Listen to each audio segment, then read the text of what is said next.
अस्सलाम वालेकुम दोस्तों, मैं थोड़ा भाई मुहम्मद आसिफ खिची। तुसी देख रहे हो किसान पाकिस्तान यूट्यूब और फेसबुक पेज। तो लो जनाब, न्यू हॉलैंड का शिकार आ गया जनाब मार्केट दे विच।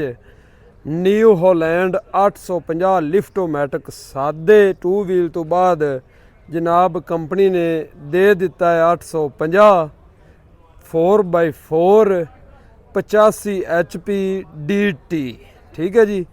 तो यह वेखो जनाब 4x4 बड़े बंदे लोग कमेंट्स करते पूछ रहे थे कि आसिफ भाई 4x4 कंपनी किदों तक दे रही है, तो 4x4 की वीडियो तुसी किदों तक लैके आ रहे हो।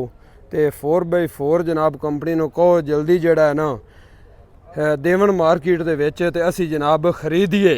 तो लो जी मार्केट के विच 850 आ गया जे। तो शेप जी है वो जनाब चेंज कर दी गई है। 850 जोड़ा है लिफ्टोमैटिक 2 व्हील ड्राइव उनकी कुछ फ्रंट लुक एवें दी है जी। ए देखो, अच्छा एक थानू फर्क महसूस हो रहा होना है कि इनके जनाब अगे वेट लगे हुए हैं, तो उनके वेट कोई नहीं लगे हुए। तो 4 व्हील के अगे वेट होने जरूरी ने। ये मैं थानू दसदा चला कि यह बिल्कुल हाले कंप्लीट नहीं होया। इनके अगे भी जनाब वेट जरूर लगणगे, लेकिन जी ये शेप इन्हें बनाई है ना, यह ग्रिल फ्रंट ग्रिल ये बड़ी खूबसूरत बनाई है। ठीक है जी, लाइटां भी बड़ियां चंगियां लगियां हुई ने। अगे जनाब न्यूलैंड का लोगो लगा हुआ बड़ा सारा, बड़ा सोहना। तो यह जी धड़ी है ना, ये जनाब बड़ी मोटी ला दी है। तुसी देखो इनका वजन ही मैं ना कई मणा का होना है। ठीक है ना जी।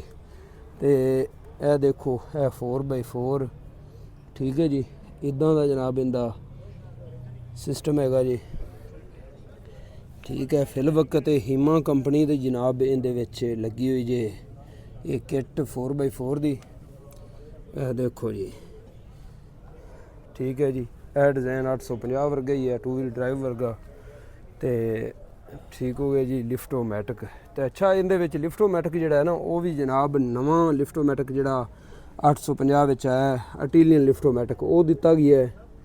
ठीक है जी, है वेखो एडजस्टां भी है ने नवे लिफ्टोमैटिक नाल 4x4।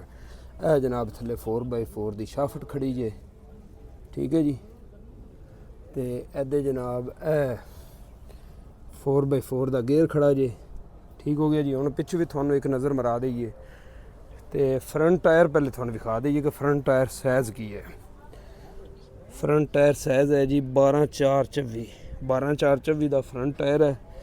पैंथर दे जनाब टायर डले हुए ने। अगर बैक टायर की गल करिए तो साइज़ है जी 18/4/30। ठीक है जी, बैक टायर साइज़ 18/4/30। पिछे आ जाओ जी। लो जी, यह जनाब इनका बैक तो जनाब पिछे देख लो बिल्कुल उइयो लिफ्टोमैटिक तो सब चीज़ प्लिंजर। ठीक है जी, यह देखो। ठीक है जी, उत्ते थानू चैक कराने हैं कि इनका प्लेटफार्म और इनका डैशबोर्ड चेंज है ही एवं ही है।